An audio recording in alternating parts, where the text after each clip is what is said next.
ભરેલી બસ તેને અકસ્માત નડ્યો છે, કારણ કે રસ્તા પર હતા ખાડા અને તેને લઈને આ પરિસ્થિતિ સર્જાઈ હોવાની વિગતો મળી રહી છે। જે વિગતો અત્યારે આ તબક્કે મળી છે તેમાં સુરતના દાંડી રોડ પરની આ ઘટના છે। સાકેત ચોકડી નજીક આ બસ ખાડામાં ખાબકી ગઈ। મહારાજા અગ્રેસર ઇન્ટરનેશનલ સ્કૂલની આ બસ છે।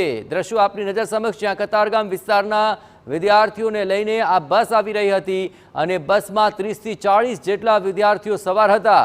સ્થાનિક વાહન ચાલકો અને શિક્ષકો મદદે દોડી આવ્યા, જ્યાં બાળકોને બસમાંથી બહાર સુરક્ષિત રીતે કાઢવામાં આવ્યા હતા।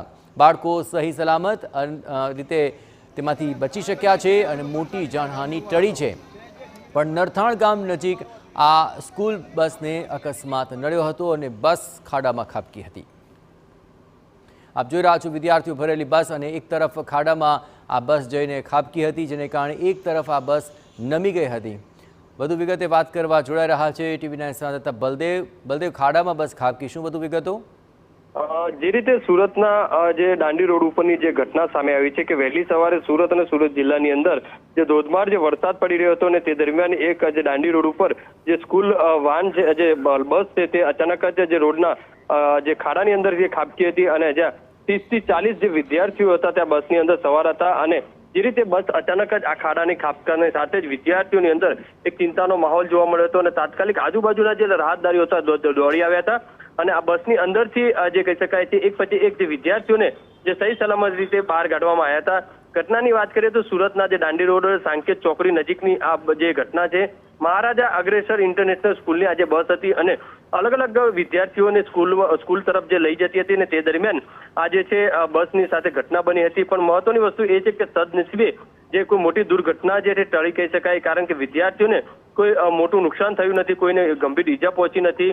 હાલમાં તો આ જે બસ છે તેને સહી સલામત રીતે જે ક્રેન મારફતે જે બહાર કાઢવામાં આવી છે અને તમામ વિદ્યાર્થીઓને સ્કૂલે જે મોકલવામાં આવ્યા હતા અને તમામ જે વિદ્યાર્થીઓના જે વાલીઓ છે તેમનો પણ સંપર્ક કરી અને વિદ્યાર્થીઓને કોઈ જે ઈજાગ્રસ્ત થયા છે કે નહીં તે બાબતેની પણ તપાસ કરવામાં આવી છે। પણ ખાસ કરીને આ રીતે અકસ્માતો જે વિદ્યાર્થીઓ ભરેલી જે વાહન હોય છે, સ્કૂલ વાહન હોય, રિક્ષા ચાલક હોય અથવા તો આ રીતની બસને અકસ્માત થતા હોય છે, એટલે ક્યાંક ને ક્યાંક જે બેદરકારી હોય છે તેમની સામે કડકમાં કડક કાર્યવાહી થવી જરૂરી છે। જી બિલકુલ, આભાર બલદેવ। તમામ ગતિવિધિઓ પર આપ નજર રાખતા રહેજો।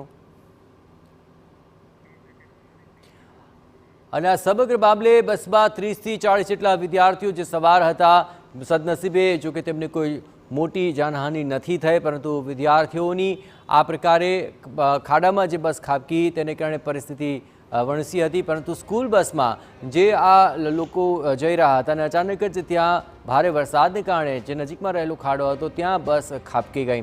જોકે ભારે વરસાદને કારણે આ પરિસ્થિતિનું નિર્માણ થયું હોવાની વિગતો મળી રહી છે, પરંતુ વિદ્યાર્થીઓ ભરેલી બસનો અકસ્માત થતાની સાથે જ આસપાસમાં રહેલા લોકો ત્યાં મદદે દોડી આવ્યા હતા અને સુરક્ષિત રીતે આપ જોઈ રહ્યા છો આ બસમાંથી વિદ્યાર્થીઓને બહાર કાઢવામાં આવી રહ્યા છે। બસ એક તરફ નમી ચૂકી હતી, કારણ કે ખાડામાં એક તરફના ટાયર પહોંચી વળતા ત્યાં ખાડામાં ખાબકતી આ બસ એક તરફ નમી ગઈ, પરંતુ તુરંત જ તેમાંથી સુરક્ષિત રીતે 30 થી 40 જેટલા વિદ્યાર્થીઓને બહાર કાઢવામાં આવ્યા।